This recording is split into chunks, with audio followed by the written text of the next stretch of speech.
Are you an indie podcast or content creator looking to reach a wider audience? Look no further. Introducing Podcastic, the ultimate podcast network designed exclusively for indie creators like you. At Podcastic, we believe in the power of unique voices and fresh perspectives. We're here to amplify your passion and creativity, connecting you with a growing community of engaged listeners who crave original content. Podcastic is more than just a platform. It's a support system built for indie podcasters, offering a range of resources to help you succeed. From tailored promotional campaigns to professional production assistance, we're here to help you shine. Our intuitive platform makes it easy for you to be seen and heard. We do all the heavy lifting for you. You just show up and create.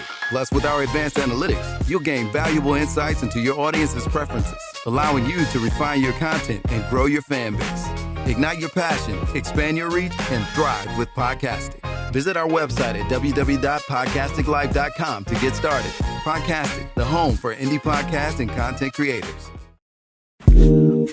Oh yeah, into the world of Mocha Aesthetics. Located at 19376 James Cousin, Detroit, Michigan. It's a sanctuary where self-care meets luxury. We provide a safe, comfortable, and relaxing environment where you can unwind while receiving top quality service. From expert Brazilian waxes to meticulous Russian manicures. Call and make your appointment now, 248-910-3537. The content you're about to hear is a part of a paid programming segment. The views, opinions, and statements expressed belong solely to the sponsor and do not reflect those of Podcastic or its host. This segment is for informational and promotional purposes only and should not be considered as advice or endorsement. Listener discretion is advised. Rise and grind, wanna show at 9:15 a.m. Monday through Friday, great conversation, guest appearances, 'cause you experience us on the cusp of blowing up. Boom. Wake up, wake up.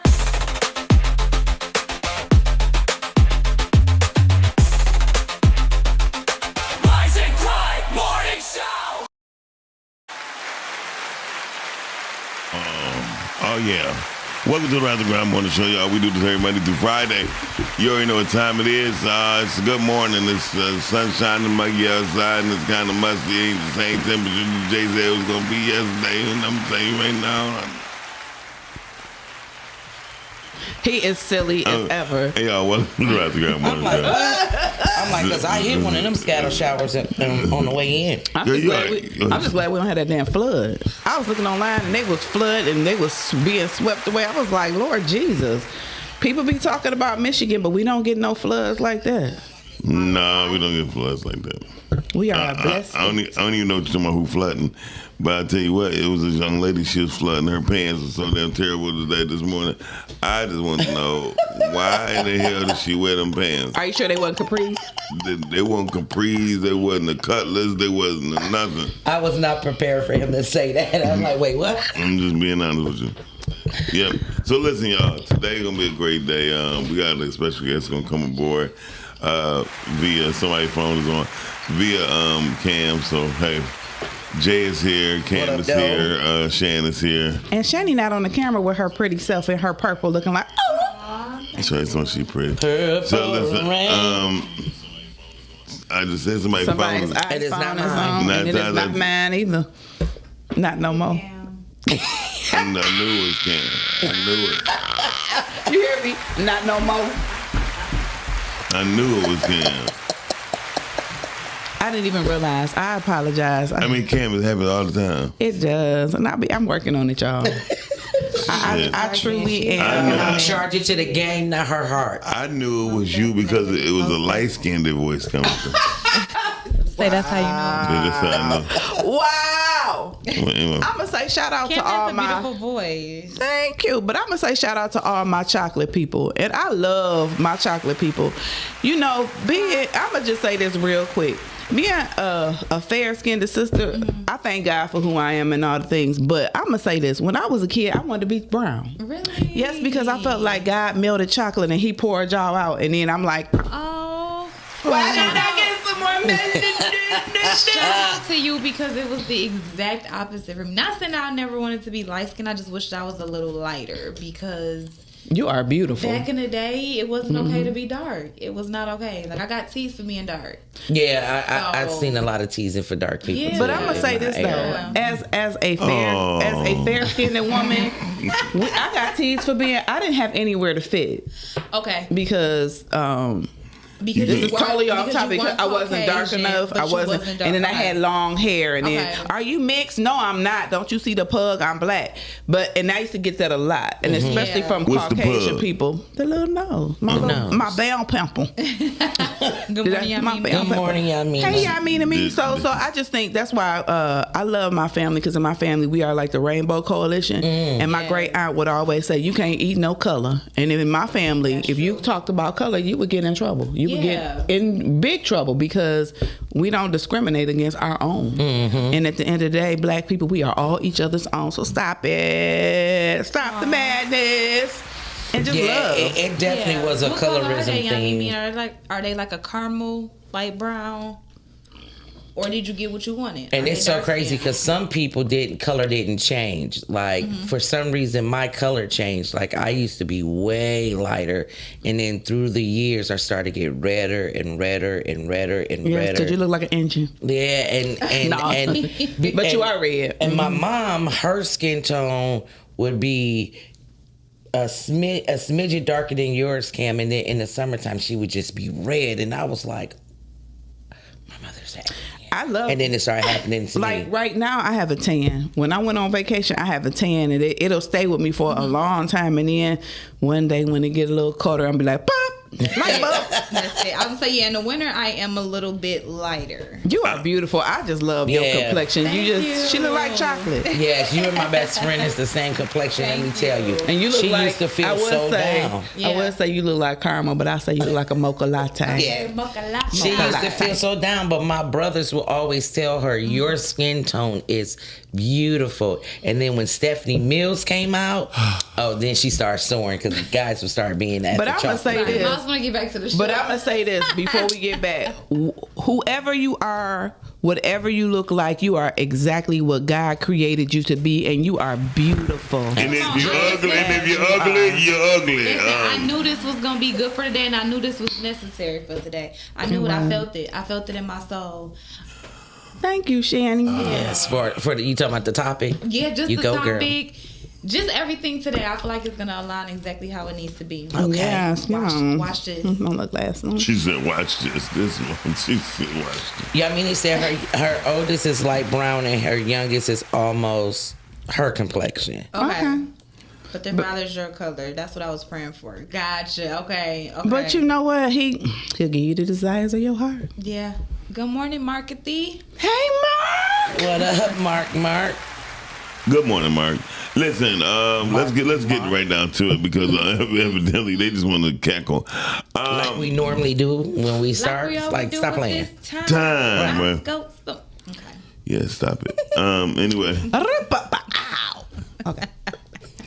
He be trying to shut He Shandy do. down. I love Shandy. Girl, Thank get you. your rap on. He be so mad. Get We let gonna- her we be- gonna let start her throwing stuff creative at him. Juices flow. It's okay. and what you think I'll be doing when you're throwing stuff at me? Little paper balls. No, what you think I'll be doing when y'all be throwing stuff at me? Sitting there. Catching it. Knocking the hell out y'all.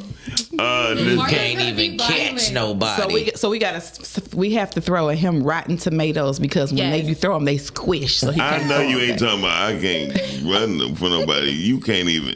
Ooh, pick it. You did not She have gonna to go there. She gonna roll to him. I was gonna say because my feet can go up, baby. And all that. Okay. Jay. Push me. I was gonna say, don't Jay, get emotional. Jay, I'm a thrower. hey Jay, you don't even got the wheel power. Ooh. Anyway, so listen, Hey, that was almost we funny. gon- Yeah. Yeah. I couldn't do nothing but We just gonna get you shut a up. battery pack. Listen, you ain't gonna never go out. They do have electric wheelchairs. They do. This is what I have learned. People, y'all need to leave people alone in these wheelchairs because just because they're in a wheelchair don't mean they can't walk. telling I you. saw a man, he in an electric wheelchair. He just zooming around. I was in my heart. I was like, oh. I wish I would. I be talking about, shut the hell up. Then I turned around. He went to the counter and he stood up and walked. I was like, he is healed in the name of Jesus. But I was just like, Cause that he make him walk, but maybe not long just distance. impaired. But we just think that everything is just taken away. If Anyway. see them, you know. Yeah, in and he there. cool. And I said, oh, he be a surprise for Yeah, somebody to walk yeah. up on him thinking they gonna get him Absolutely. because he jumped up out that chair and he was handling his. I was like, see, and you be thinking like, oh, he in that chair, he can't stop sleeping on a lot of mature people.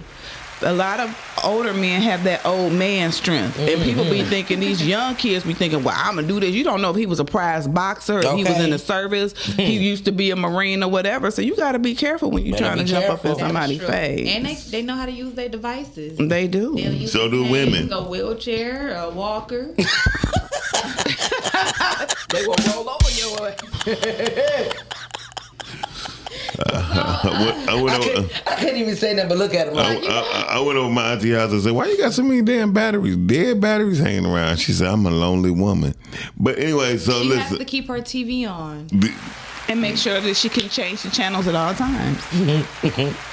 Not with no Save D, it. not with no D and no 9 volts. Anyway, so listen. Yamina said, what is That means old man? So they don't take them. What is old man strength? What is old man when they be strength? looking at a guy thinking that he's all feeble because he got a cane or something, and if you walk up on him or you roll Right. up on him, he gonna beat your ass. Oh. Can I That's tell y'all old man something? strength. And what I would say old man strength is when you have to start maybe caregiving for someone and they're no longer able to help you, you'll notice how much strength they have, or they try to combat you on something that you're trying to take from them. Oh, yeah. You'll find out then what that old man strength is, because they'll be like, no, give me, like, it'll be They be conjuring up the strength like Yes. that. and you'll be like, how are you this strong still? But Right. yeah, It's the will. it'll come it's out the when they want- willpower. yeah. Absolutely. And that's Yeah. what we have to. I found that out with my grandfather when I tried to take the remote control from Yeah. him when I was caring for him, and he How you gonna try to take his remote control? because the TV was too loud, and I'm was too screaming loud. trying to get him to understand what I'm about to help him with, and he like, huh?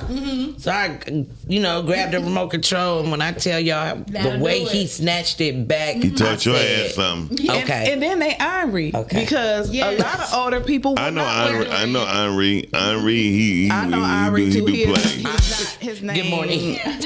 He's so Anyway. annoying. He wants to be on a roll today. do. But they won't wear hearing aids. You'll be like, they'll have hearing aids and won't wear the hearing aids. Yeah. You try to get them a hearing aid, I ain't wearing that. You can't hear. Yeah, people and then think you the want to devices are weak. scream at me all day, and I gotta scream. I don't want to scream. I don't want to scream. I just want to talk. I don't want to scream.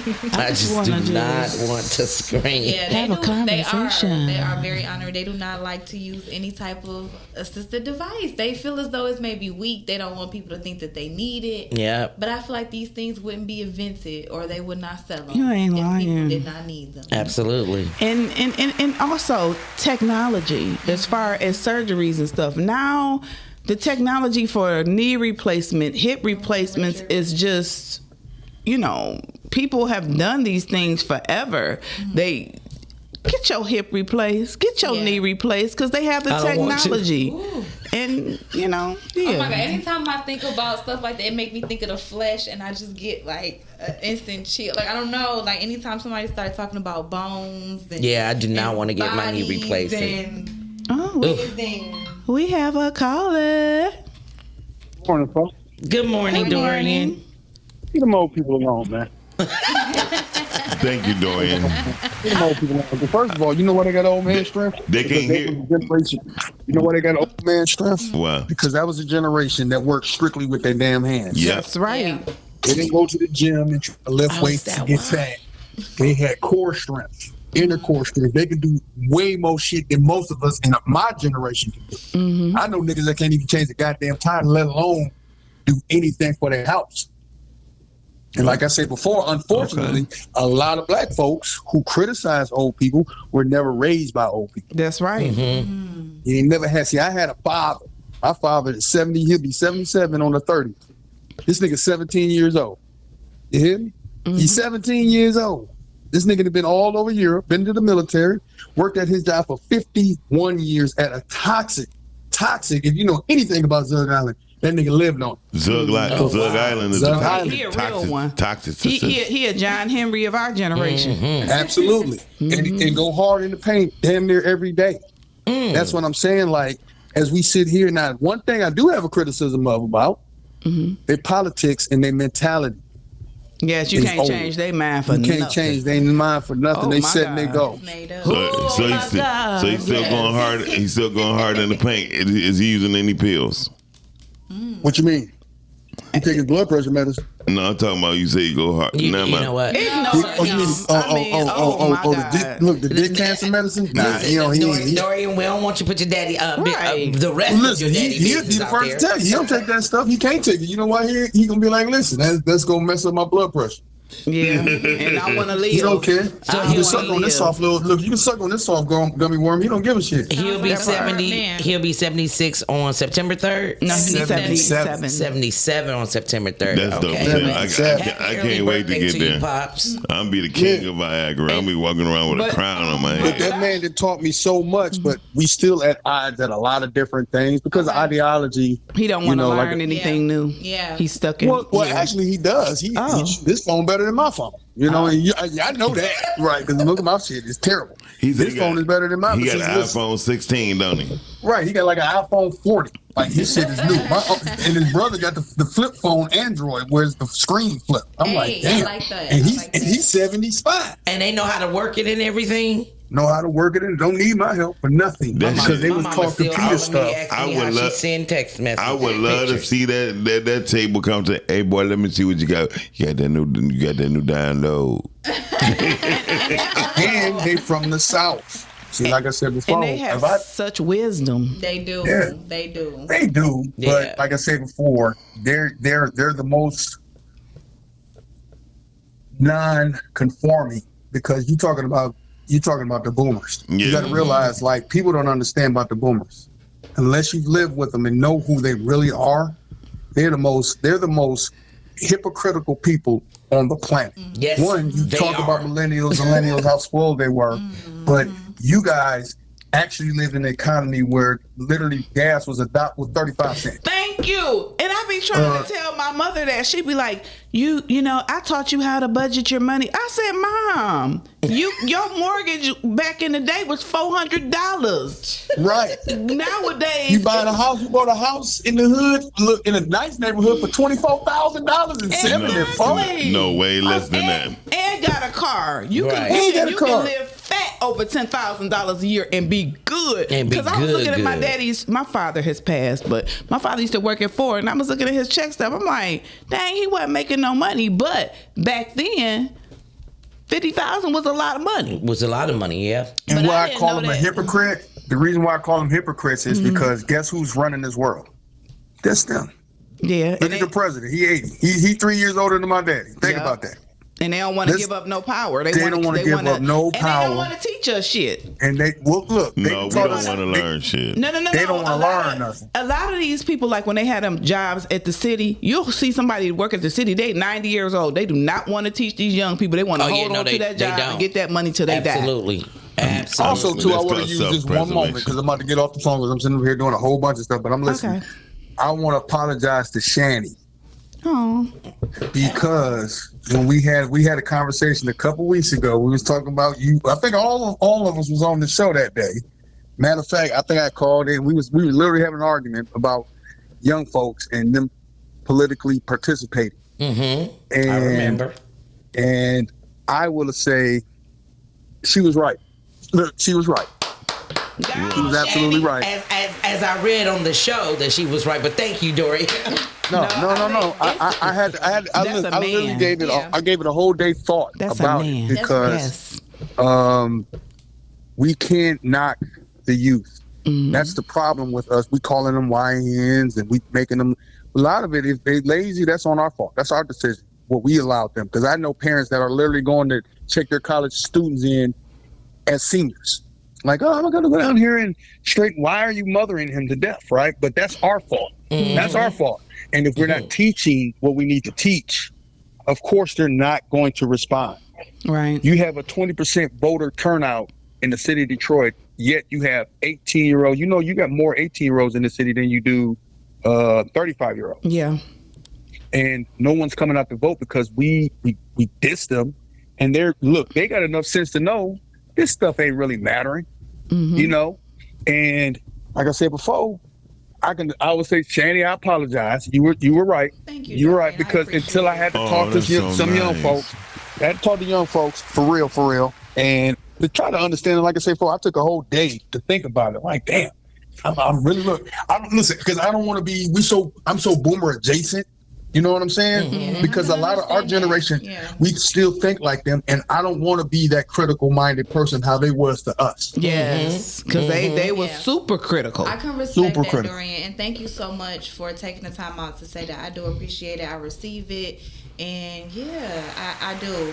And I'm glad you had some time to think about it too, for sure. So I appreciate it. I'm gonna go ahead and let That y'all clock go. in Probably right call you there, back a little Dorian. later. That's for you. That clock in is for I'm you. gonna say this, Dorian. I had my level Hell, you of. irritating. I already loved you, but that now I love you more. That's what And I love you more because that, right? so many times in life, people, I said what I said, and Yeah. people have so much pride that they don't ever come back and circle back. Yes. And the thing I But see, like, Cam, you remember how they treated us horrible. 30 years ago. They literally told us that our music was trash. We were lazy. We were slackers. They had a whole they had a whole term for ours. Yeah. We were slackers. I was about to say, you have to.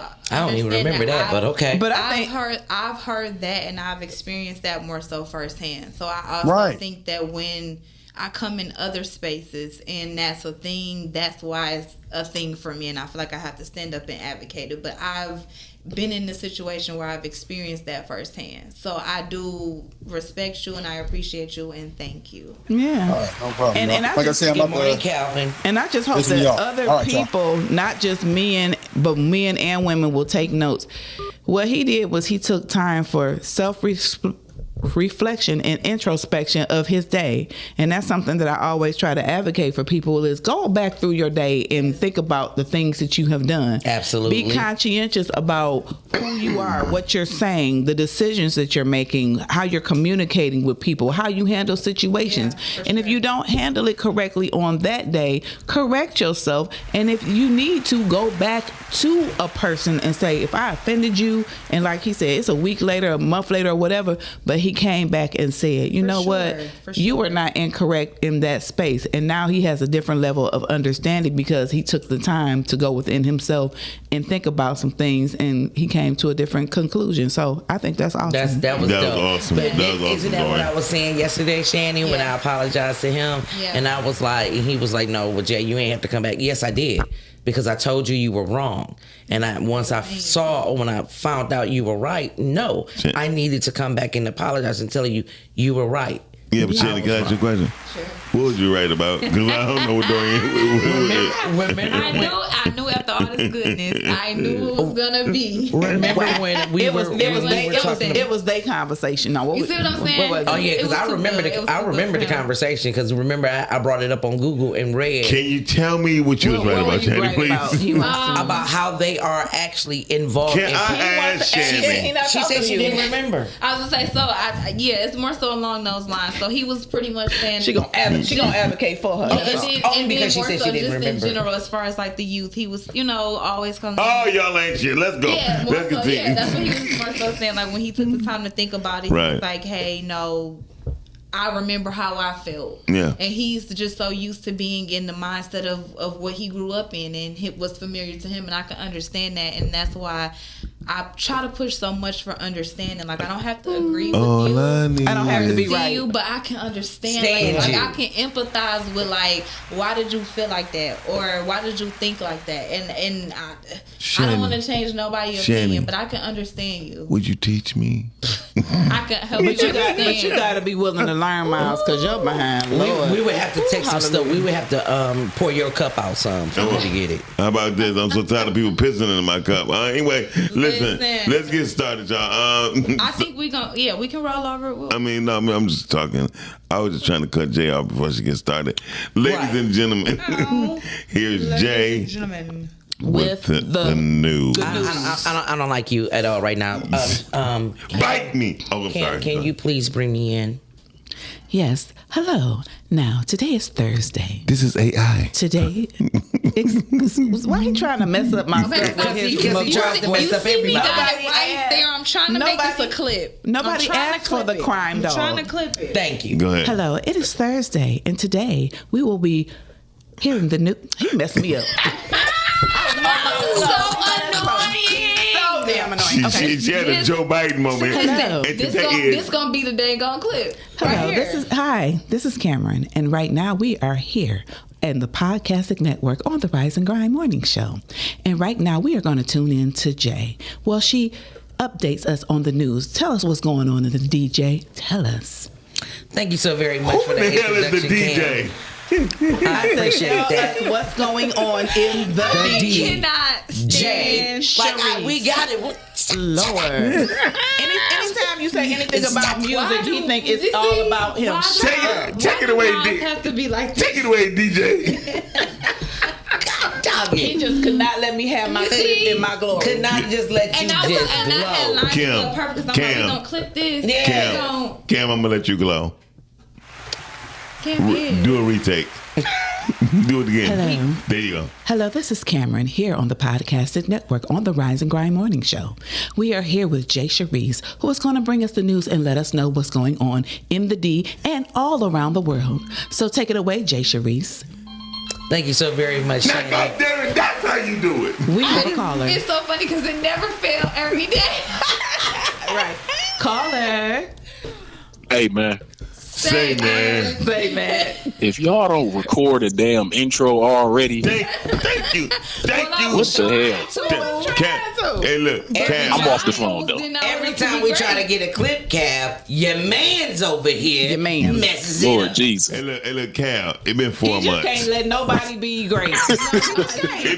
I've spoken on this several times, but it's okay. Y'all keep Yes, going. you have. He always got to put his big toe in the water. It's been That 138 stinking days. big She could toe. have bended this shit. Go ahead. Thanking big It's toe. been 138 days. But again, 138. thank you for calling in. Y'all do y'all thing, man. Thank you for Appreciate it. calling Thank in. you, Cal. Thank you, Cal. Thank you, Cam. And right now, Here's once Jay. again, here's Jay Cherise with the news here in Detroit.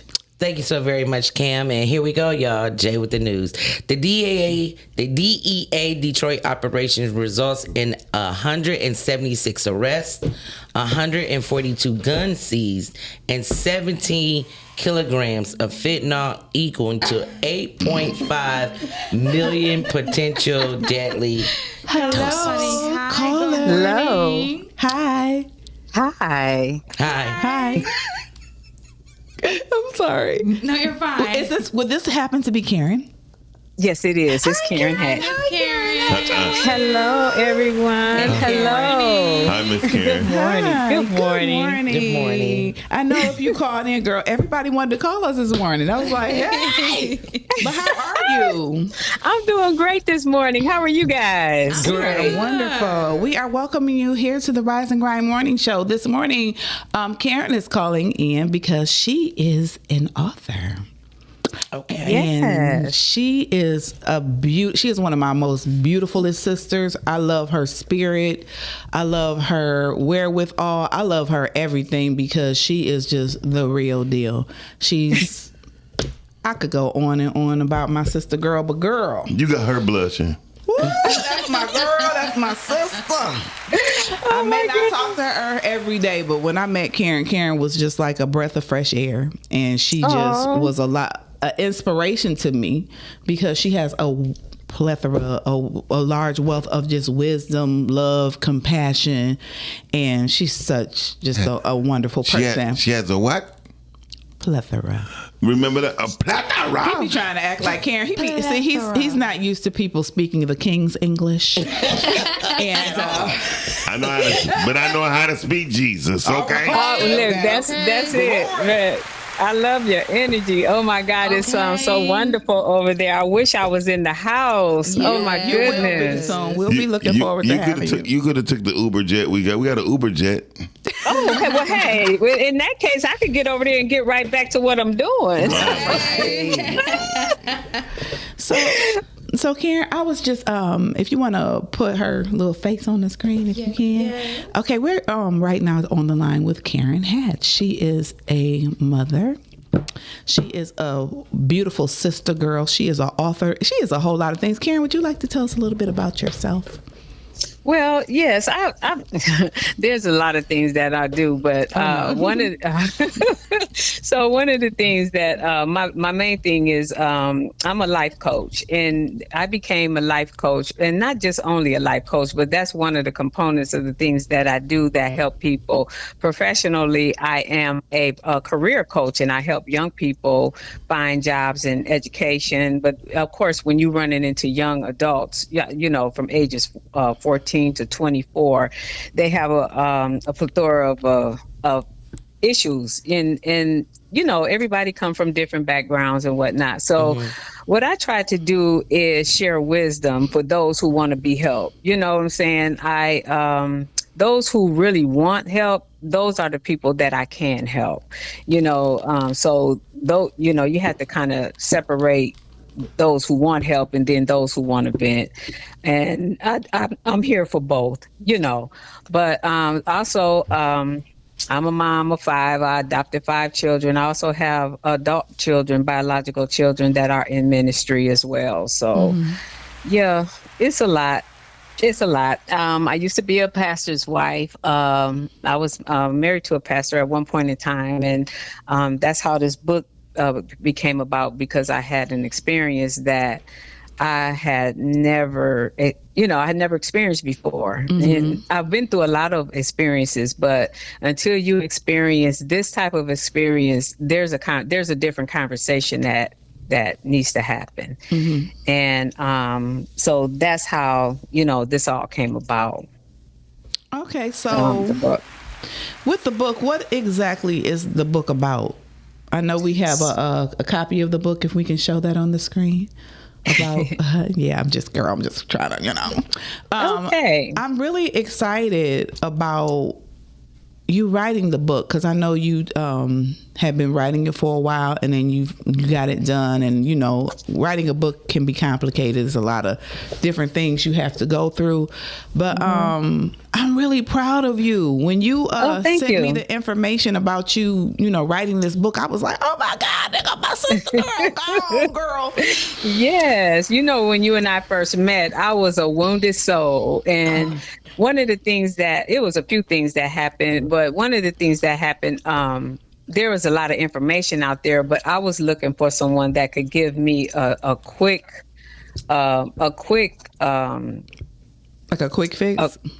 Like a quick fix or something to just help me get started, some type of guidance of what I need to do, where I need to go, or what even happened to me, because I didn't even realize what happened until after I started doing research myself. And one of the things that often happens is there's situations within this certain type of abuse or mental and emotional abuse that take place that's unseen. People can't see what's happening in the real world.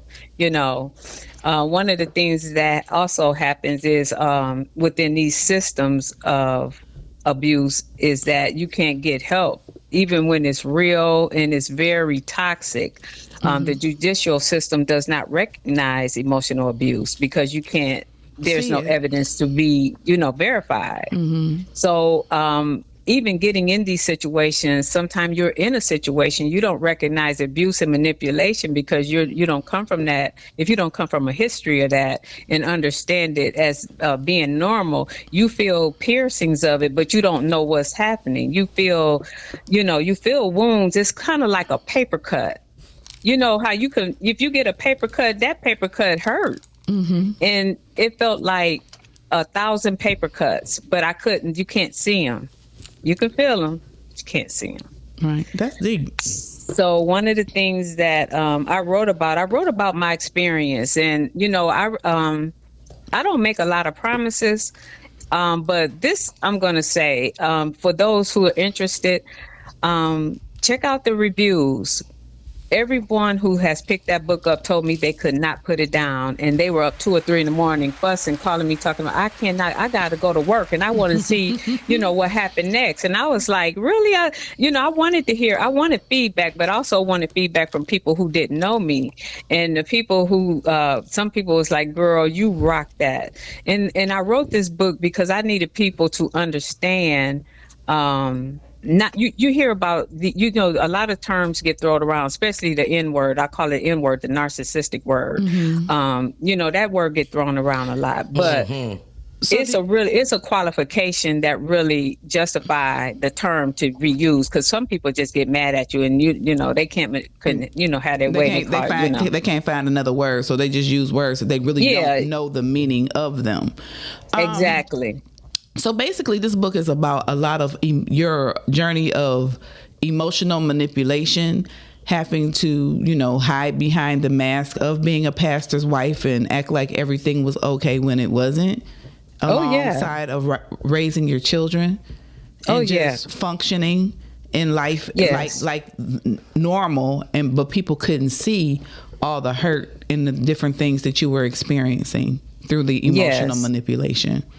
Yes. Well, the thing here is my marriage was very short. I was married only 8 months. Oh. And I had no idea that I was getting a divorce. I'm planning him this big, wonderful party, and he's planning my divorce. And so the day I go pick up this big, beautiful car, because the church is all of us in cahoots to bless him, I come home and I get served papers. 9 months later, I'm completely divorced and he's remarried. Wow. Oh yeah, that's convenient. And not only does he get remarried, he moved behind my house with the new wife. I could throw a rock and hit his house from mine. I said, wait a minute. Wow. Just last year he was in my bed. Now he crossed the way with somebody else. Those types of.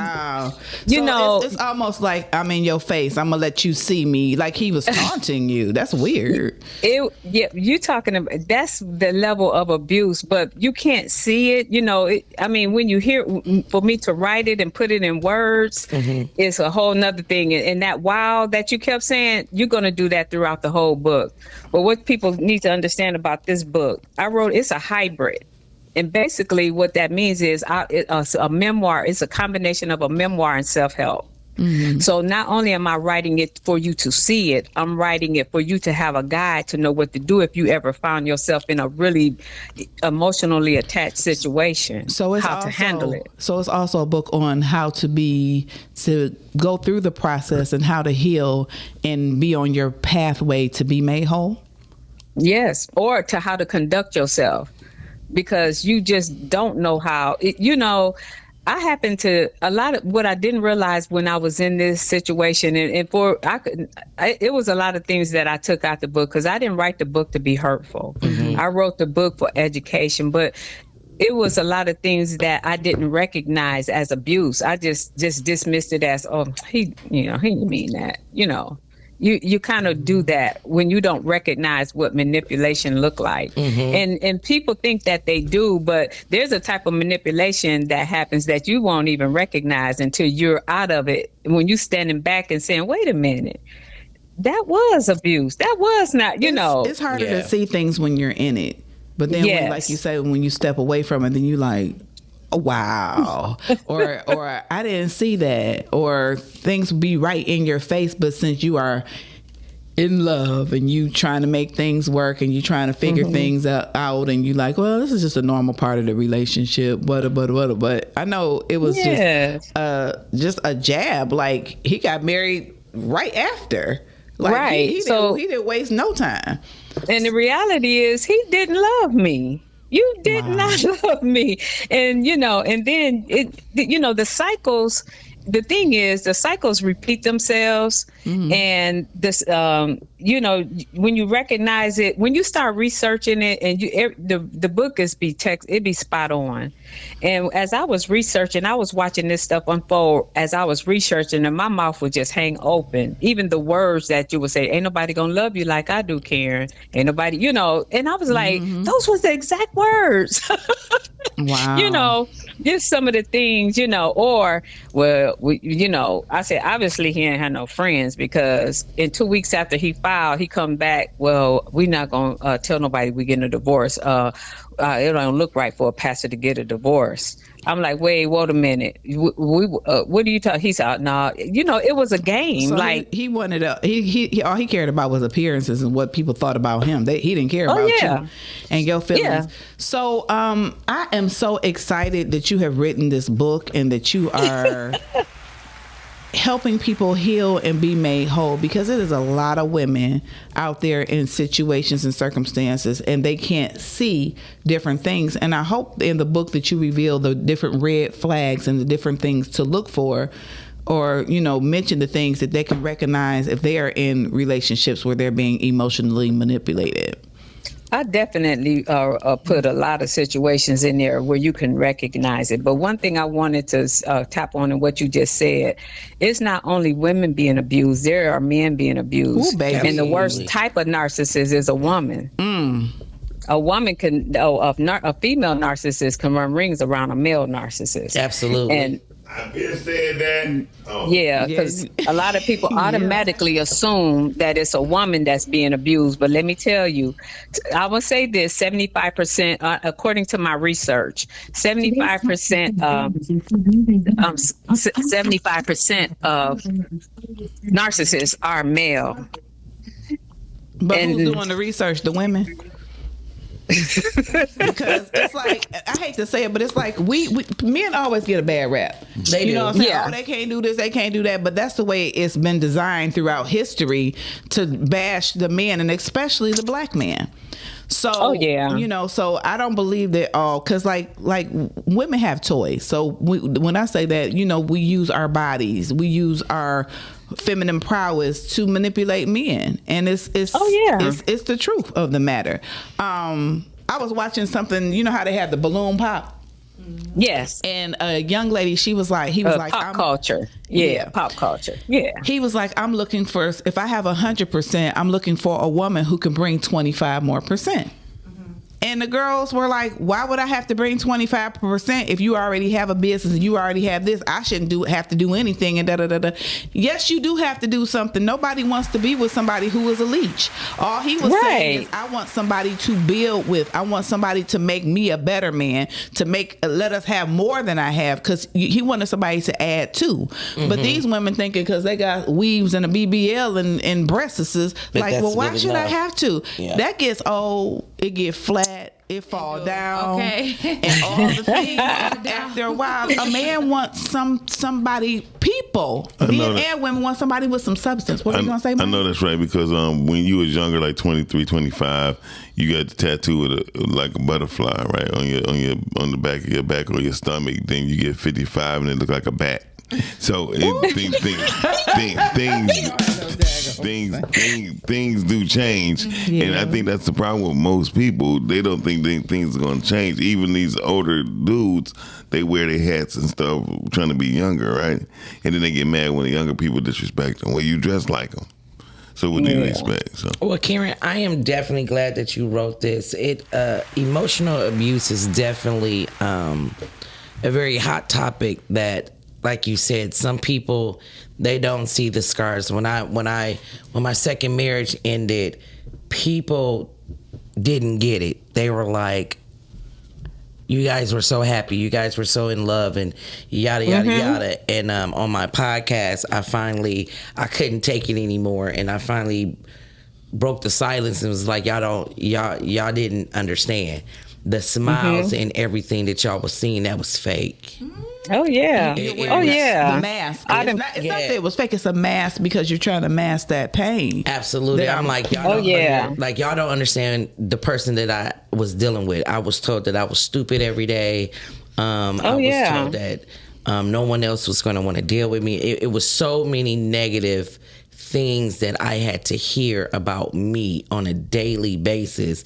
And I used to just look at him and go, then why are you here? If I'm all of this, what does that say about you that you're with someone that's all of this? Like, and your words doesn't matter to their ears. They're just not at saying it all. because they want a response and a reaction. And here's the thing. All of it is about manipulation and control. This whole thing that I experienced was about to gain control, to control me. But when it didn't go that way, then he had to, and one thing about people like that, they're going to always have a backup plan. So that's why they can act as terrible as they can, as they can be, and would swear, oh no, I was loyal. But in public, this is my wife and God chose you and this and this. And you're going to laugh through that book. He did all that. Yeah, but God, but God chose you, but you chose somebody else because to get married that quickly, she was there all along. And she was looking at you like, ooh, you had a prize, and oh my God, look at their life. And I think that's what a lot of women, is sad, do. They'll look at a woman and see all the things that she has and who she is and all these things, and they'll want to be you. You can't be me. And it's not that I'm better than you or anything like that, but whatever he has done to me, he will do to you as well. No, it's your turn. Let me tell you, I wrote that book so thorough, like you will understand that process. There's always a primary, secondary, or tertiary. And the tertiary is usually the one that's the friend, the one who work at the bank, the one he goes in and flirt with, and then and then everybody get promoted into and then you got the hoovering cycle. So I explain the cycles, and then I explain to what that cycle looks like. And you just can't go by how a person treat a person out in public. How you treat me in the house, how you talk to me. I would just wake up out of nowhere, and it would seem like the moment that my heart would break, little, and I didn't even realize it, but you do little things to just wake up in the morning. Well, I'm pulling out. I'm like, well, what you pulling out? What are you talking about? Just things that make you sad. And I put it all in the book, so I won't try to detail it today. But what I will say is, when you get that book, and I tell you what, just pull it up on Amazon and read the sample chapter. Okay. If you read chapter 1, 2, and 3, if it don't grab you, then you call me back and say, Karen full of it. But Karen ain't full of it, because I can promise you, everybody told me I could not put it down. The ones who could read it, Okay. So I have a thing to say. So what do you have going on this weekend? So this weekend will be, I'm celebrating my book launch. It's going to be the kickoff book launch. I will be having a celebration. The public is invited. I will have food and hors d'oeuvres there, and live entertainment. And we're going to have a session where we're talking about the book. I'm not going to have a long session, but it will be at 611 Philadelphia. And that's the name of the event. It's also called 611 Philadelphia. Okay. And it starts at 1:00. That's the address and the name of the venue. 611 Philadelphia. Yes. And so, people will be coming through, just coming through. And it's just going to be a fun celebration. My family, friends, the public, and people, who have bought the book, they're saying they're coming, they just want to, fellowship and network and see, how things go with, this conversation, because this is a conversation that needs to be had. And of course, it's not for everybody. There are healthy relationships out here, and I encourage that. Again, I'm not here to hurt. I didn't write the book to hurt anyone. I was very careful, trying not to be hurtful, because he has beautiful, great children, kids, and I had to be careful with that. So I think it's beautiful that you are that mature, because a lot of people, when they write things or they reveal things, they just want to throw smut. He wasn't this, he wasn't that, he wasn't this, that, and the third, and they don't think nothing about the kids. And I think it's important that that's why I love your heart, because you care about the children and what they think and how they feel, and I think that that's very important. But what I do want to do, girl, after you have your book launch, I know you have one here, and then you have one the following week, you said, in Indiana? Yes, I'll be in Fort Wayne, Indiana, and then in September I'll be going to Memphis. So, yes. Okay, so you have a whole little book tour But we're gonna try to give you our support here in the D. Where else can you get the book other than Amazon? Can you get it off of Kindle or anything like that? Or yeah, this Audible? It's it Amazon, Barnes and Noble, or they can just email me or text me. I can send it right to you. With my books come a pen and a lip balm. With my books, I send a set. Okay. Yeah, so that's what I've been letting people know. You can order from Amazon, but with mine comes, you get a pen and a Could lip you give us balm. the information to order from Amazon, please? Yes. Well, just put my name. You could put my name, Karen L. Hatch, in Amazon link in the link in the And it'll link, pop and up. it'll pop up. Yes. Okay, Yes. and what is your email in case some women out there who may be going through the same thing want to reach out or contact you? Because I think it's very effective that you are a life coach and that Yes. you can help people. So I'm just praying that this book brings you more people, that steers people more towards getting the help through life coaches and coming to you maybe and just talking to you because you have experienced it and you can kind of guide them on Definitely. how to. So will there be like a follow-up book, like maybe a guide on Well, how I to already heal? have one. I'm supposed to have it. I'm supposed to have that book. It's called Rebuilding Life Without the Knife. It was supposed to be printed before this event. Matter of fact, I'm getting ready to upload it now. It is actually a work guide. It's a 30-day plan that would give you, it would talk about what happens in the brain when you have this type of experience. And then it gives you a 30-day plan to go through how to get your footing. Yeah, and it talks about what to do with the rumination, because the worst part of this about hurting is rumination, and tell you the rules of not, don't look on the social media. Could you explain what rumination is, please? Rumination is imagination that goes on in your brain. When you break up with a person, you imagine them with somebody else. You think about everything that you've done in your past. What could you start blaming yourself? It's just it's really a bunch of false thoughts. information that's cycling through your brain because you have nowhere to land. You don't know where to land with all these emotions. So when you go to sleep, you're dreaming about it, you're thinking about it, you can't eat, you can't sleep, you can't function. And so this book helps people to give you some type of footing. One thing I didn't mention, I was researching women looking for pastors' wives who had this experience. I flew to Texas to interview a woman. I flew to New York, and then Minnesota, and I couldn't find one person that could help me. They were in worse. I said, you know what? And I went to the Lord. The Lord said, well, you can't find no one because you're the person. You're not going to find, you're the one.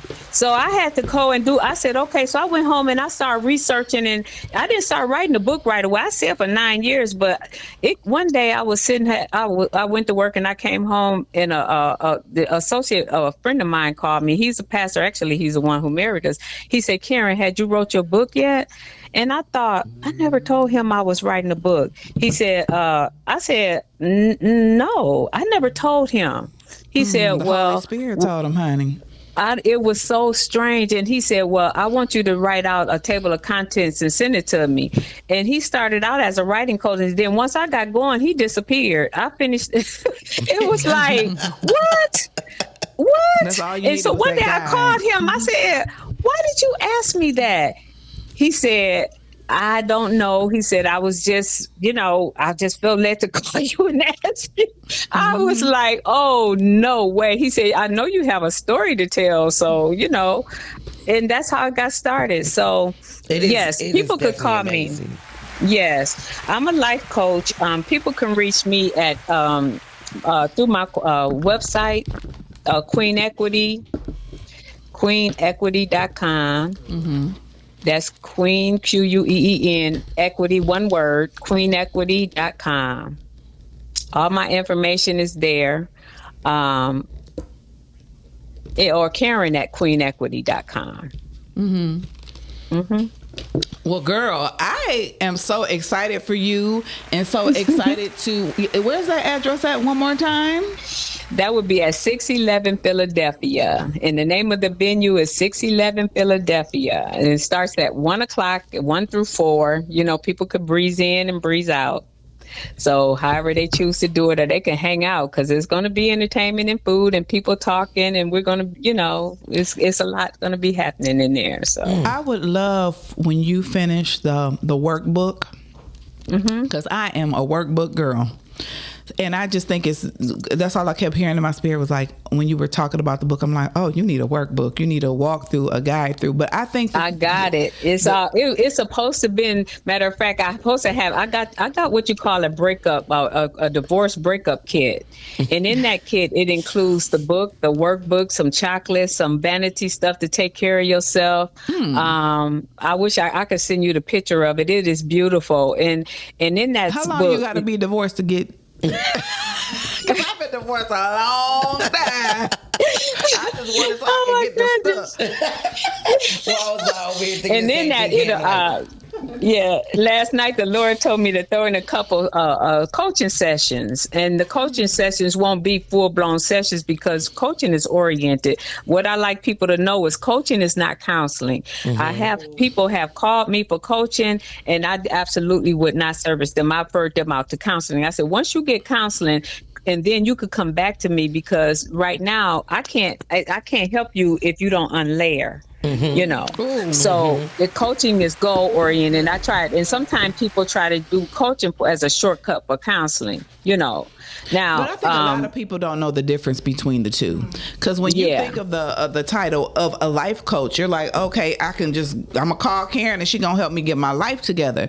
But like you said, you have not unpacked all that hurt, all that pain, and then they're looking for you to do that for them. And you're like, hold on, boo, this is not in my wheelhouse. I need for you to go back, because people fail to realize that counseling, it takes a lot. But even with a counselor, you can counsel, but sometimes some things are out of your wheelhouse, and they need to go to somebody else who is better equipped to service them. That's exactly right. What you just said was worth $1 million, because all counseling is not created equal. Absolutely. What you want to do is vet your coach. You want to vet your counselor, and what you want to do is get a counselor that understands narcissistic abuse and or mental and emotional domestic violence, because it is domestic violence. It's just not physical, right? And also somebody who's willing to do the research, because a lot of times you can go to a counselor and they won't do the research. But as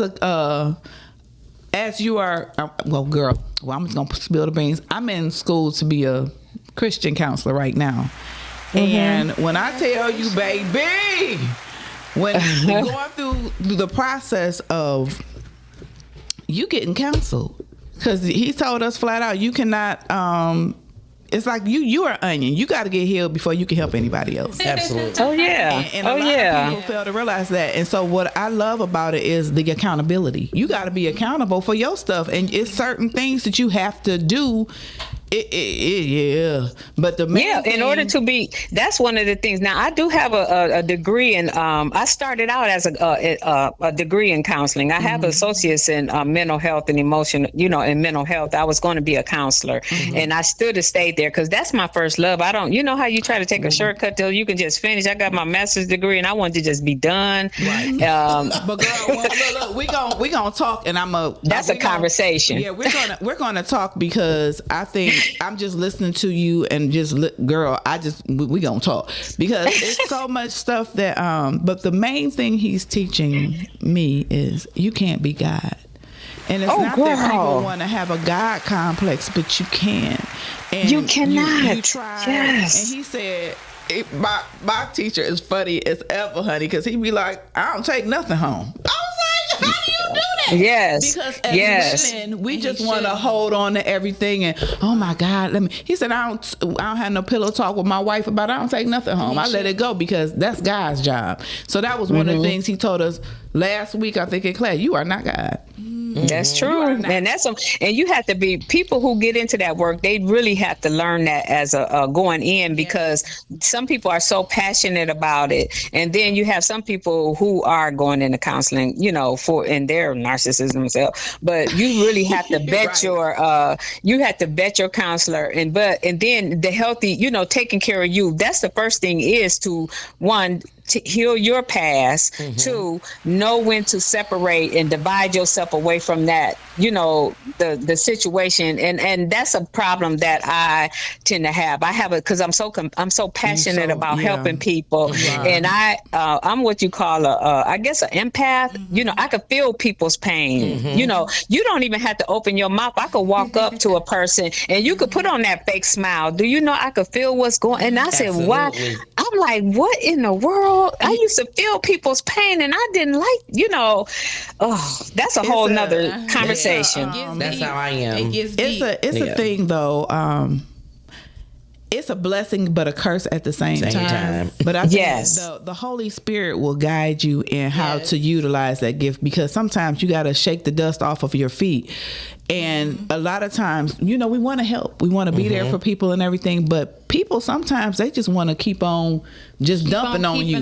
They don't want help. That's what I mean about those who want help. I had to learn that with friends. I had a friend, and she would come to me, honey, I pray down heaven and earth, honey. And then a couple days later, she called me back. I pray down heaven and earth. But what I realized, sometimes people want an emotional experience. They want to have that feel-good moment in that moment. Oh, she prayed for me, and I want that feeling again. And it's a cycle. So you have to stop the cycle and be like, hold on, I'm not doing this. You have to be accountable. You can't keep saying, I'm under attack, or this is going on me and that's going on with me. No.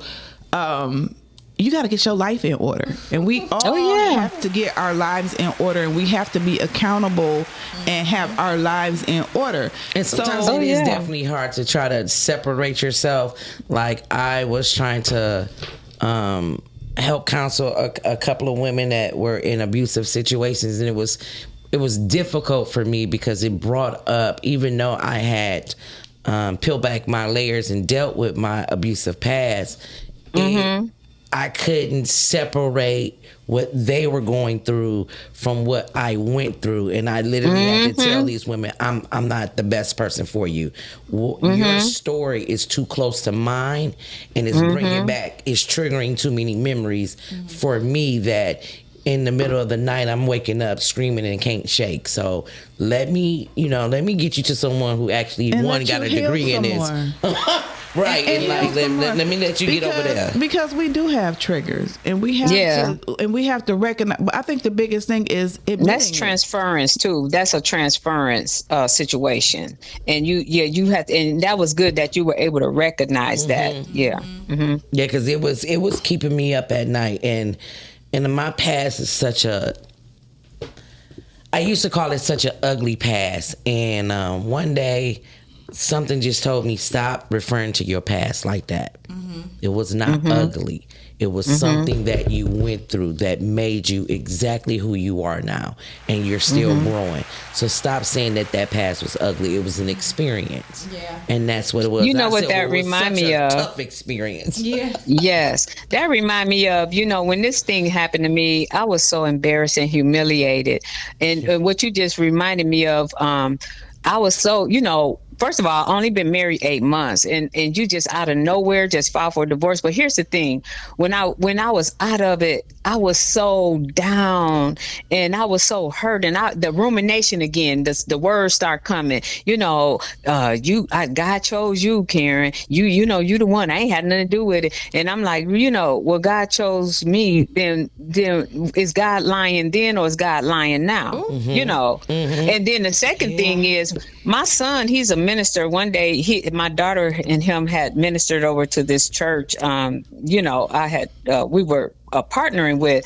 And it was right after the divorce. It was still kind of new. It hadn't been a year yet or nothing. My son said, Mom, he said, I need to pray for you. He prayed for me. But you know what, the thing that blew me away, he said, you know, I know you upset and you embarrassed. He said, and I feel led to pray for you because I know you feeling deep, you know, and by then all the people had disappeared, all the support. I ain't had nobody. It was just me and God. He said, I want you to think about something. He said, maybe God did choose you. And I looked at my son. I said, well, no, because God don't choose and add sorrow. He said, Ma, I want you to think about something. He said, what woman? He said, you know a lot of women. He said, what woman do you know would have married him and handled him the way you had? I want you to just think of one. And I thought real hard. I thought, who's like me? You know, I know I'm a strong woman. I couldn't think of one. He said, think of just one person that would have handled this. He said, look what happened. He said, the church is no longer. He said, you may have been used in a situation, but God uses, he said, he snatched you out of that situation once it did what it needed to do. And I said, well, Lord, then if that's what it is, be it unto me. As Mary said, just be it unto me. I had to accept that, you know. And I said, maybe God did choose, you know. He said, God chose me. And I was like, I was angry. Like, God, why would you allow me? You know, and I'm like, God don't choose and then add sorrow. And, you know, and then I had to think about the good that came out of it. My family was in that church. I didn't cover for him. You know, before we were married, he was in ministry 15 years. His first wife passed away. But Lord, when you read the book and see what I said, man, I couldn't live. It was only 8 months and I had this experience. I can't imagine what it was like for years for people who've been in it for years. I grieve for people like that. Yeah, you know, she might have died of a broken heart. You don't know what he was doing to her. Hey, listen, I don't speak to that. No, yeah, I don't. Saying, you don't know what he was doing to her and the things that she endured. Well, zebra don't change their stripes. Okay. Yeah.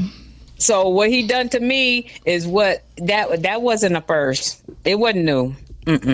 I'm gonna just say that, and I ain't gonna, you know, because I ain't gonna comment on, you know, that. Yeah, you know, you weren't there, and you don't know her. How you know, I respect, you know, the kids, whatnot, but I know this. I said my experience.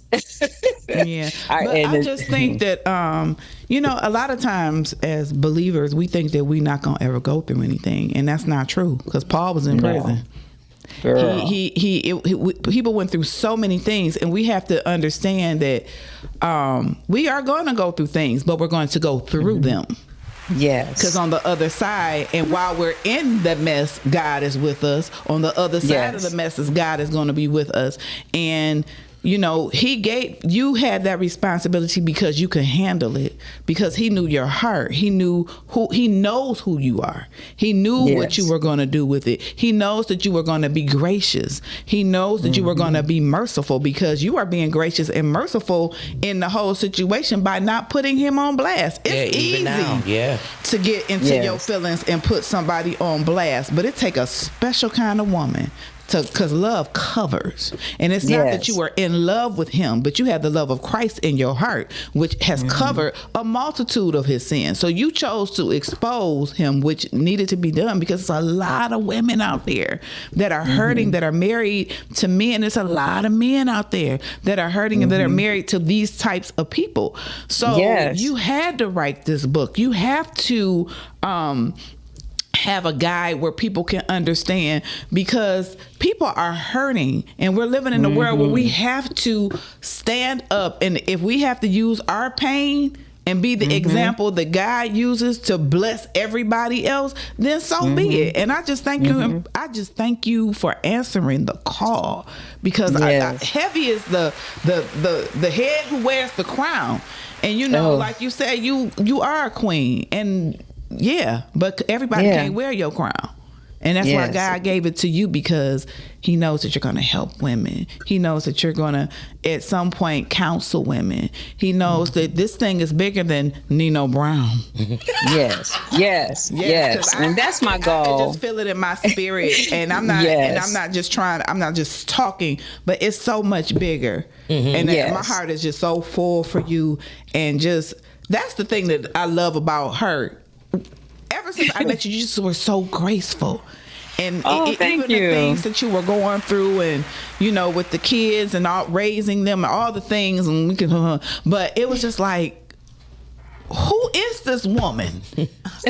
I mean, truly a Proverbs 30 woman where they say she do this, that, and the other, and all this, and you be like, one woman could never do that, but you have done it by the grace of God.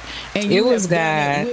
That's girl. Yeah, it was definitely God. And I had some moments. I had some moments that I had to, but I had to hold it together because I was a pastor's wife and people were watching the girls when the women were watching me. I had to conduct myself. But again, I didn't realize how bad it was until I was out of it. And once I got out of it, and then I started looking back, and then, the manipulation that took place behind it. And I was like, wow.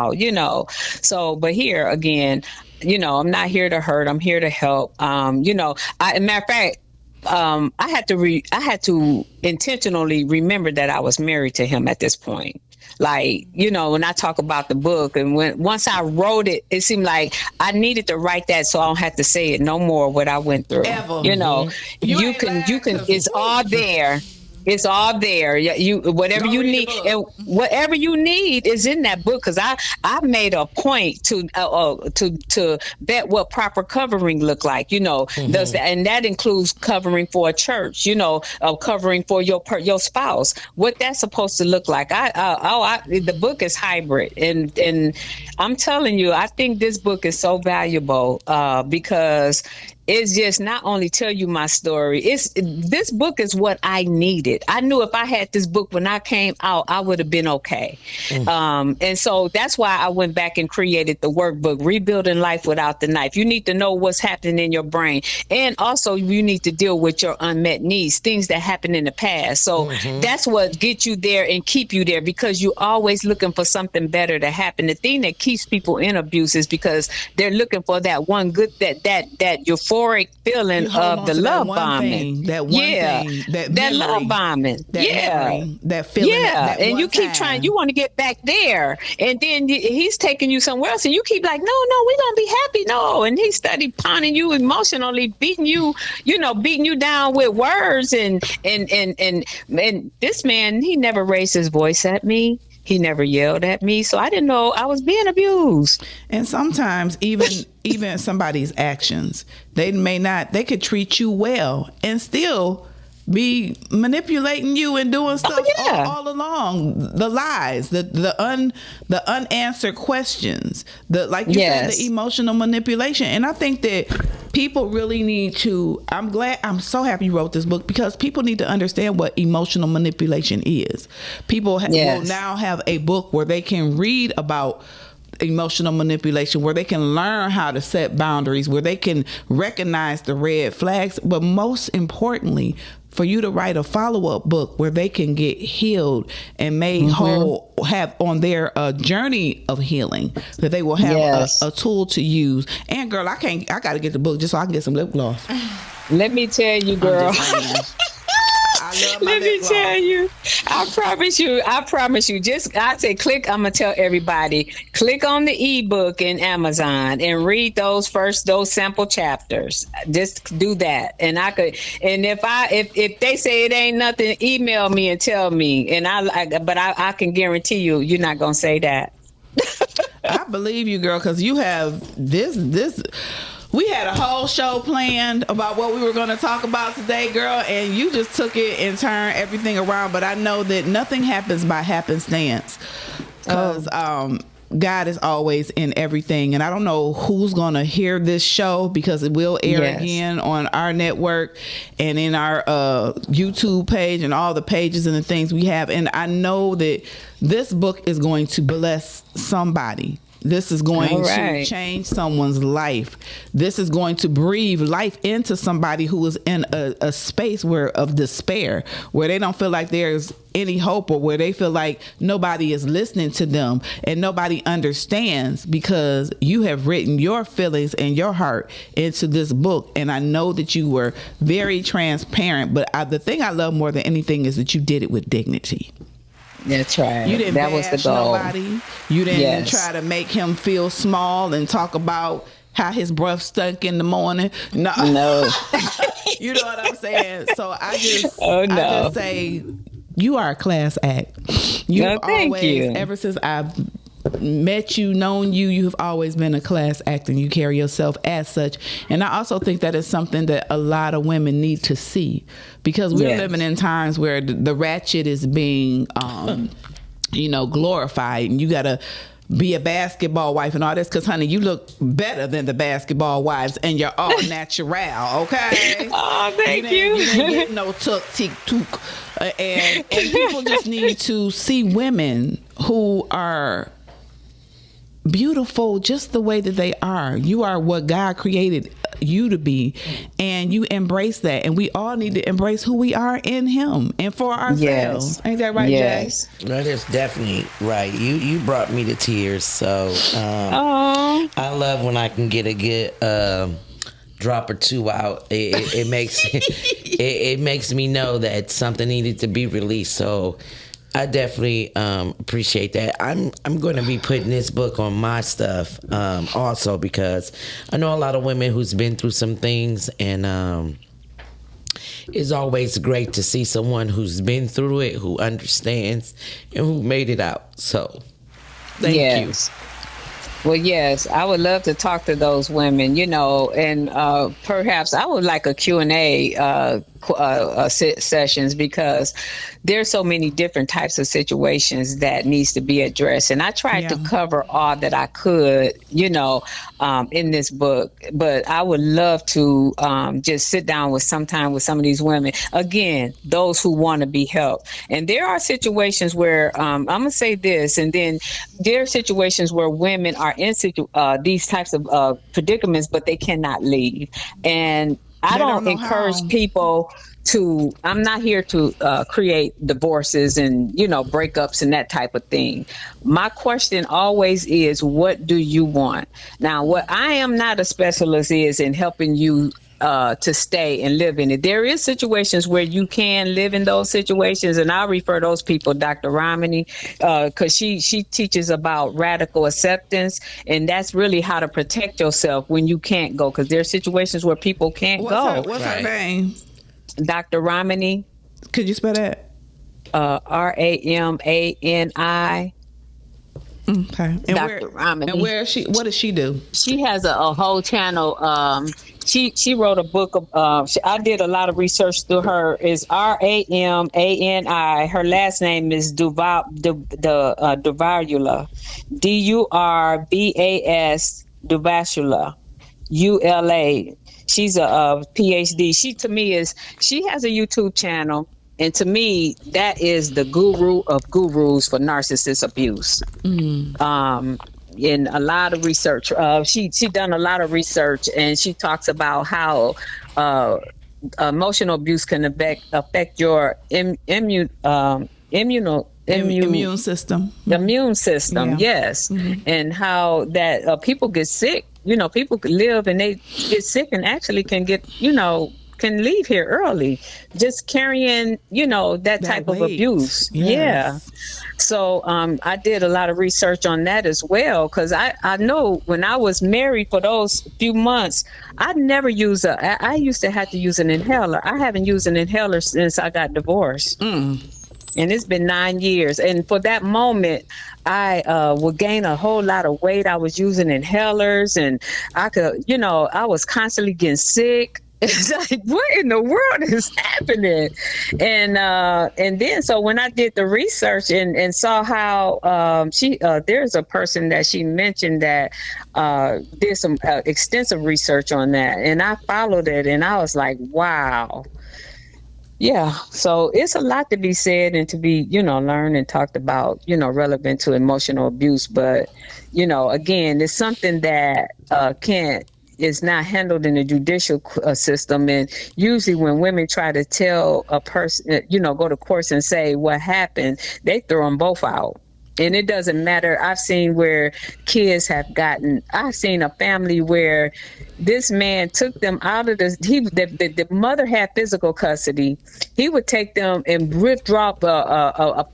enroll them in a school that lived across town in his area. So Monday they went to school in one school and was going to school in another school. They go into court, and the judge didn't even listen to neither one of them, threw them both out.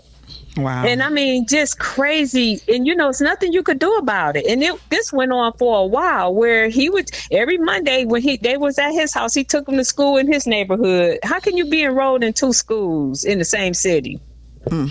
Just foolishness. That's abuse for the children. They can't learn or try to figure stuff out when you all over the place. Yeah. And that's weird, because I know someone who does they have dual custody, but they agreed to put them in one school. And it's like, that's really a whole lot of emotional manipulation when you're putting the children in it. And you're playing with their mind, because they're thinking like this is normal, but they know that it's not normal. But you're just showing them how to be dysfunctional, and you're affecting them. And I think a lot of times people don't understand, you affect the children. And one day those children are going to be adults, and they need to know how to function in the world. And they won't know how, because they're all confused. So now you have more confused adults, more hurt adults, more adults that can't function in society the proper way because of the way they were raised, if the light bulb doesn't go off. And that's not fair to them. Oh yeah, it affects their confidence, their relationships, their well-being. They have anxiety. Their loyalty get questioned between parents. It's a terrible thing. And they can grow up being narcissists themselves. Yeah, because they learn the behavior. They looking at it. So they like, if I do this, I can get my way. If I do this, I can do without. Yeah. It's a cycle, and it is something that is passed down. And if people don't get the proper counseling and get the proper help, or then the cycle continues. And that's why we have to have books like yours to break the cycle, to help the mothers heal, help the fathers heal, so that they can be productive members of society and help their children heal as well. As well. Yes. Yep. I agree. My heart is so full. I have so many questions. I do too. Okay. And I would love, and we'll talk about that later, to be on a panel with these women. And, I'll be talking to you further about just everything, because I know nothing happens by happenstance, and that I woke up out of my sleep and called you this morning. I was asleep, and I saw the message a couple days ago, and I said, I'm going to call her. Then I saw the message a couple days, and I said, I'm going to call her. Then this morning, I was like, I'm going to call her. I was like, it's early. Then I said, she old school like me, her behind to be up. I said, well, let me just try, because I didn't want to, be, disrespectful. Well, it worked out wonderfully. People want to sleep in, whatever. And it was like, and that's why I love you, because it's like, we picked up like we never left. And we always did though. just like that. And it's just like, I believe in God's perfect timing, and I think this is the time for us to do what we do.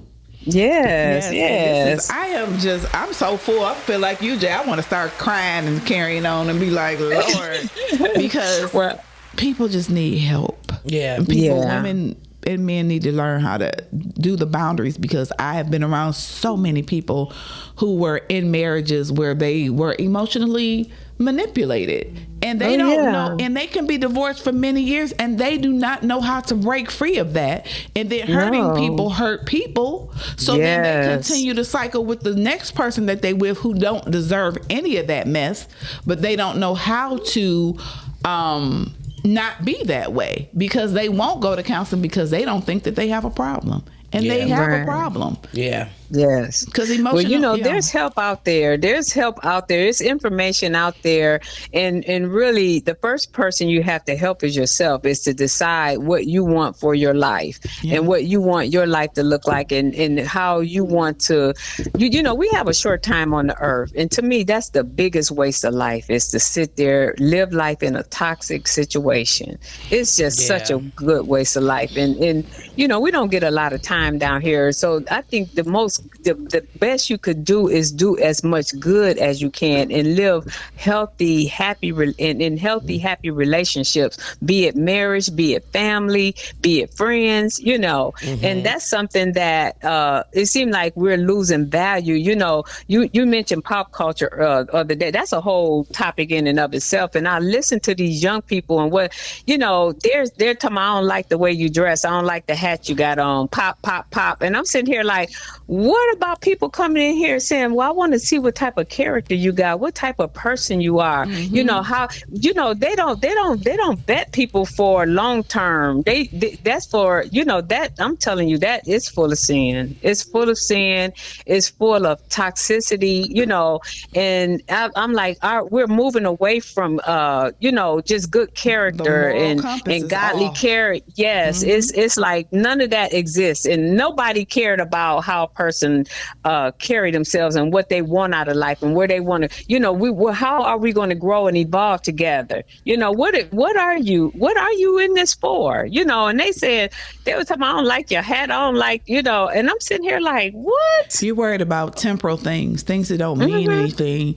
Don't mean anything. You know, because we're here and our life is but a vapor. These things, these little rags we have on, they don't mean anything. It is about who you are. What is your character? Who are you? What impact will you have in the earth? What are you trying to bring? Who you gonna love? Who you gonna help? Who you gonna be there for? And you doing all of those things with this book. And the thing is, your life is in order. And I love the fact that many people want to write books. They want to be in the limelight. They want to be counselors. They want to be life coaches. If you don't have your moral compass together and you don't have your life together, you can't be a counselor. You can't be a life coach. You can't be any of those things. You have to do the work for yourself. You have to get to a place where somebody asked me, was my life in order? And I'm going to just be transparent. And I was like, yeah, my life is in order. But then I went home and my room wasn't clean. My life is not in order. It's some things that I need to pick up and clean up in that room over there. My life is not in order. So it made me focus on myself and be like, I have to be accountable. I have to get my life in order, mentally, physically, financially. When I say physically, make sure I'm taking care of myself. Make sure that my mental is right. Make sure that I'm plugging into my source. Because if I'm not plugged into my source, my life don't go right. Because I have to stand on the rock, which is greater than I have to. So it's like, it's all of those things. And I just wish people would stop trying to get fortune and fame and get all these things and be a better person. Have your stuff together, because you can't teach me nothing and you ain't got yourself together. Okay? Right. Exactly. I can't come over your house. If I come over your house tomorrow and you had dishes in the sink, but it ain't going to be piled up like a hoarder. It ain't going to be piled up for a week. Because, you know, we all have busy lives, but it's a difference between things not being organized and things not being in order. It's a difference because, you know, you can't just keep picking up everything and wiping everything down every second of the day. Come on now. But your life will be in order. Have your finances in order. Stop complaining. We make more than enough money to have our finances in order, but you got to decide if you're going to go buy them gym shoes or if you're going to get your hair done or get your nails done. What is the most important thing? I was taught, pay your bills. You can be, paint your own nails, braid your own hair, pull your hair back in a ponytail bun for a couple of days or a couple of weeks if you can't afford to get your hair done, or learn how to do your hair. But we have to be a society of order where we do have balance, where we are who you say you are, not that you dressed up today and you look the part. Don't look the part, be the part. Right. Be the best you that there is. And that's what I love about you. You're not fake. And it's like, I have, you see a lot of people and they, you know, but you're not fake, you know? And that's who we as a society need to start surrounding ourselves with, is people who tell the truth. Tell the truth. And people who are who they are and not just, you know, the AI. I'm so tired of AI.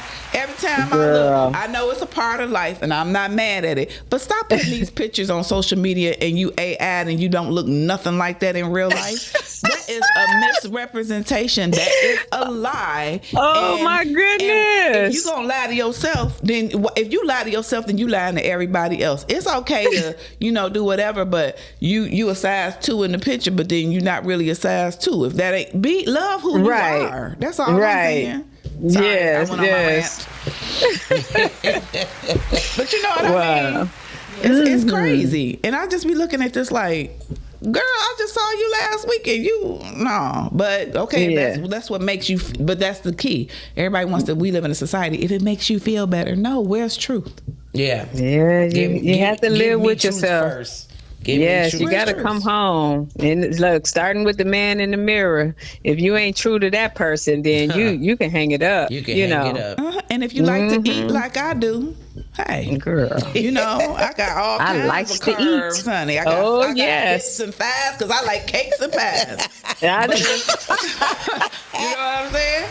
But if I want to tighten it up, then I can tighten it up. But I'm not going to be on social media or anywhere with my stomach, putting that head on somebody else's body. I will wear some shapewear though. They make shapewear for us. So you want to tighten it up, girl. As we age, we need a little bit of help. We gotta, you gotta what did they call it? The garments to help you, not stuff shaking everywhere. But let me tell you, man, these people, yes, ma'am. These people are doing things to themselves. So, but I just want to say thank you again. Could you please tell us one more time? We're gonna wrap this up where you are, and thank you so much for thank you answering the phone and coming on here with us today. And thank you guys for having me. Yes, we would like to have you on here at a later date with both books, absolutely, so we can do that. And honey, I'm gonna have to buy these books. I'm gonna wait till the second one come out. So the other one's gonna be very shortly because, as a matter of fact, I think I'm getting the call now. It's supposed to upload. This is supposed to be uploaded 2 weeks ago, and that's a whole nother story. But yes, Rebuilding Life Without the Knife, and it starts out talking about what happened to you, your experience, and it's really good too. It's good. I'm not saying it because it's my book, but I was like, this is what I needed, and I couldn't find it anywhere. When I'm flying all over the country trying to get a woman to help me, like when I come to you, I was looking for one to say, hey, Karen, here, listen, sit down. This is what you did. Nobody could do it. They had no words for me. And I'm like, okay, why am I here? And then I realized, I said, they didn't heal themselves. They didn't take the time. They couldn't, it wasn't intentional. It wasn't to her, but they didn't have anything to give me. And so I said, okay. And then the Lord just told me, hey, it's on you. You go home. So I went home and started getting here. I started going home and getting the work done. I started calling me a life coach. I called me a counselor. I started doing the research, and I start absorbing what it is that I need to fix myself. And and there are times and challenges and still things that I'm still working on.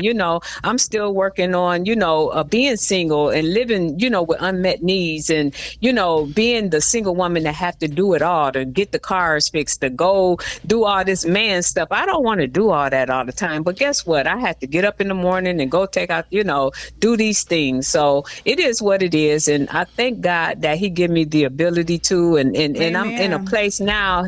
This is where I love. This is what I love. I have learned to enjoy myself. I have learned to like being around myself. I used to want to be around people all the time and just always trying to fulfill my life with doing something. And I said, I can come home and kick back and get a good movie and something to eat and drink, and I can have a good time with yourself. Yes, I can enjoy that. Now, sometimes I would like to do that with other people.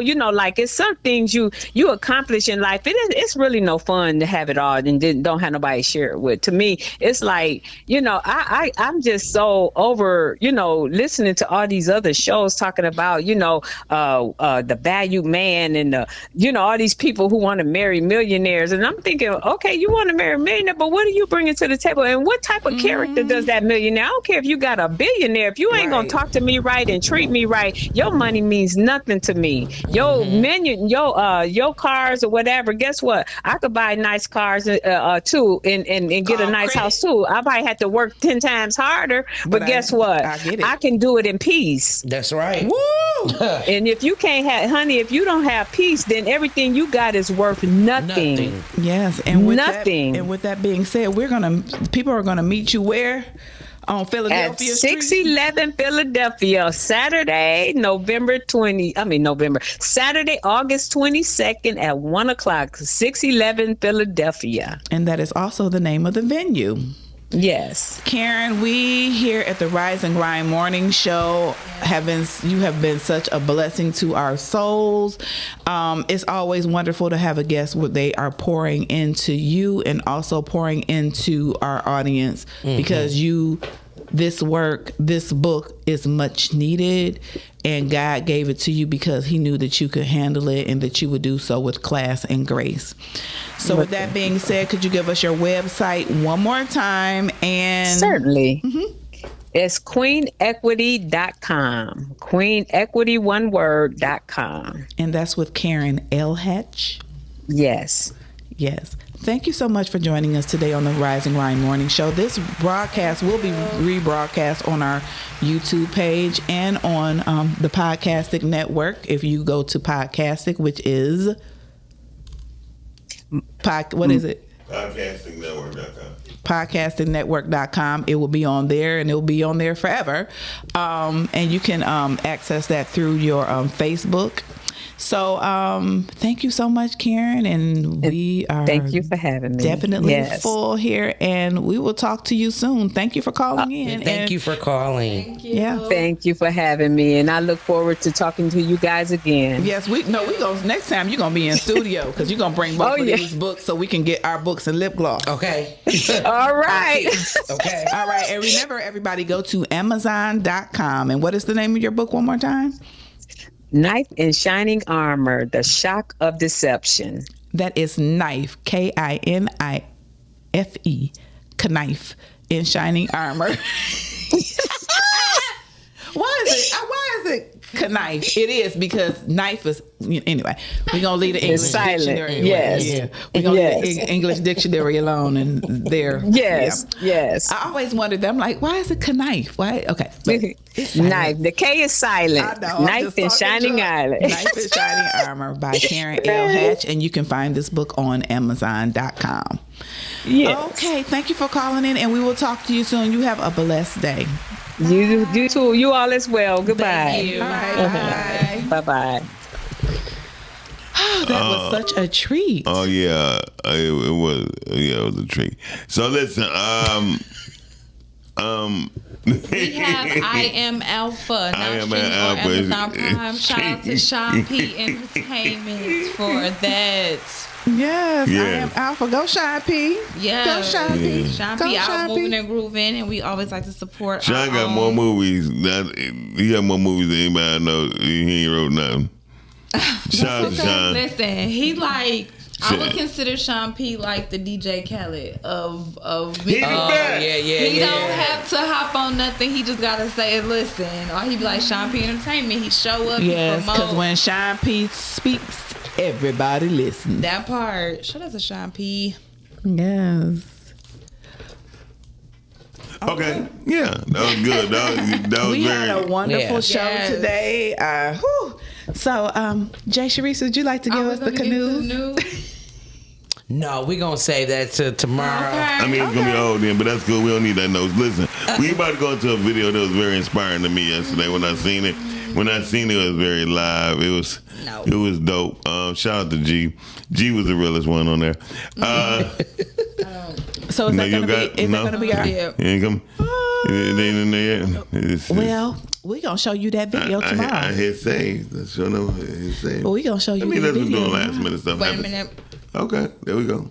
Click them. Do we got it? Yes, Yeah. we got it. Okay, All we right, got we got it. it. Get it. And he hurried up and got the tapping that phone. No, in. that wasn't me. She just wasn't paying no attention. No, it wasn't. Listen. Shout out to technology. Shout out to the Rise of Grind Morning Show. Shout out to this. Now that we have it, shout out to this dope video. Because when I saw it, I'm like, this is my type of carrying on. I love to see family just doing stuff that you wouldn't normally I see. think I think if y'all really push it, I think y'all can really cause a trend. Okay, so to really It would happen. really make me want to do this for my birthday. So what we looking at? Oh, we'll see. Don't tell her nothing. We're about to go to it. Ladies and gentlemen. Shout out. This was for a 50th birthday party celebration. I think like this was so dope. Here we If I go. don't get this done for my birthday, we got an issue. So, Here we go. here we go.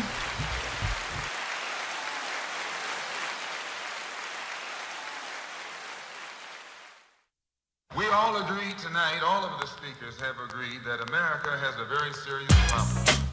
Not only does America have a very serious problem, but our people have a very serious problem. America's problem is self-destruction. You're headed for self-destruction. Self-destruction. You're headed for self-destruction. Self-destruction. You're headed for self-destruction. Self-destruction. Well, today's topic, self-destruction. It really ain't the rap audience that's bugging. It's one or two suckers, ignorant brothers, trying to rob and steal from one another. You get caught in the mid. So to crush that stereotype, here's what we did. We got ourselves together so that you can unite and fight for what's right. Not negative cause. The way we live is positive. We don't kill our relatives. Pop, pop, pop, when it's shot, who's to blame? Headline, front page, and raps the name. MC Delight here to state the bottom line. The black on black crime was way before our time. Took a brother's life with a knife as his wife cried, cause he died of trifling death when he left his very last breath. Was I slept, so watch your step. Back in the 60s, our brothers and sisters were hanged. How could you gang bang? I never ever ran from the Ku Klux Klan, and I shouldn't have to run from a black man, cause that's self-destruction. You're headed for self-destruction. Self-destruction. You're headed for self-destruction. Self-destruction. You're headed for self-destruction. Self-destruction. Uno, dos, tres, cuatro. Funky fresh dressed to impress, ready to party. Money in your pocket, dying to move your body. To get inside, you pay the whole $10. Scotch tape with a razor blade, taped to your collar. Leave the guns and the crack and the knives alone. MC Lights on the microphone, bum rushing and pushing, snatching and taxing. I cram to understand why brothers don't be maxing. There's only one disco, they'll close one more. You ain't guarding the door, so what you got a gun for? Do you rob the rich and give to the poor? Yo, daddy-o, school them some more. Straight from the mouth.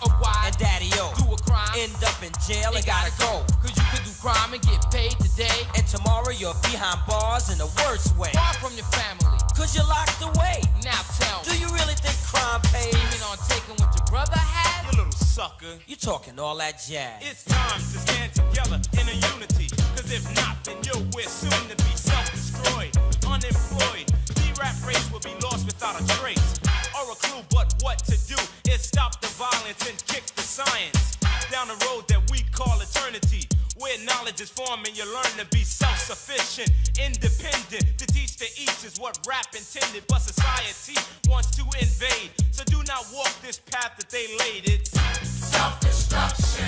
You're headed for self-destruction. Self-destruction. D-Nice, break it down like this. Children growing, women producing, men go working, some do stealing. Self-destruction. You're headed for self-destruction. Self-destruction. I'm Miss Melody and I'm a born again rebel. The bounce and rap must cease and settle. If we want to develop and grow to another level, we can't be guinea pigs for the devil. The enemy knows they're no fools because everyone knows the hip hop rules. So we gotta get a grip and grab what's wrong. The opposition is weak and rap is strong. This is all about, no doubt, to stop violence. But first, let's have a moment of silence. Swing. Things been stated, re-educated, evaluated. Thoughts of the past have faded. The only thing left is the memories of our belated. And I hate it when someone dies to get all hurt up for a silly gold chain by chump. Word up. It doesn't make you a big man. And you want and go and dish your brother, man. And you don't know that's part of the plan. Why? Cause rap music is in full demand. Understand? Self-destruction. Self-destruction. My name is Just Ice, a man, not a prankster. I was known as the gangster, but believe me, that is no fun. The time is now to unite everyone. You don't have to be soft to be for peace. Robbing and killing and murdering is the least. You don't have to be chained by the beast, but party people, it's time I release. Hey yo, here's the situation. Idiocy, nonsense, violence, not a good policy. Therefore, we must ignore fighting and fussing. Heaven's at the door, there'll be no bum rushing. Let's get together because we're falling apart. I heard a brother shot another, it broke my heart. I don't understand the difficulty, people. Love your brother, treat him as an equal. They call us animals, I don't agree with them. I'll prove it wrong, but right is what you're proving them. Take heed before I leave to what I'm saying, or we'll all be on our knees praying. Heavy deep in the heart of the matter. The self-destruction is served on a platter, making a day, not failing to anticipate. They got greedy, so they fell for the bait. That makes them a victim, picked and plucked. New jack in jail, but to the vets give a duck. There's no one to rob, cause in jail you're a number. They never took the time to wonder about self-destruction. You're headed for self-destruction. Self-destruction. You're headed for self-destruction. Yes, we urge to merge. We live for the love of our people, the hope they get along. Yeah, so we get a song. Getting a point to our brothers and sisters who don't know the time. Boy, so we run around. Instead in your head, you know our job to build and collect ourselves with intellect. To revolve, to evolve to self-respect. Cause we got to keep ourselves in check, or else it's self-destruction. You're headed for self-destruction. Self-destruction. You're headed for self-destruction. Rise and grind. Wanna show at 9:15 a.m. Monday through Friday. Great conversation, guest appearances. 'Cause you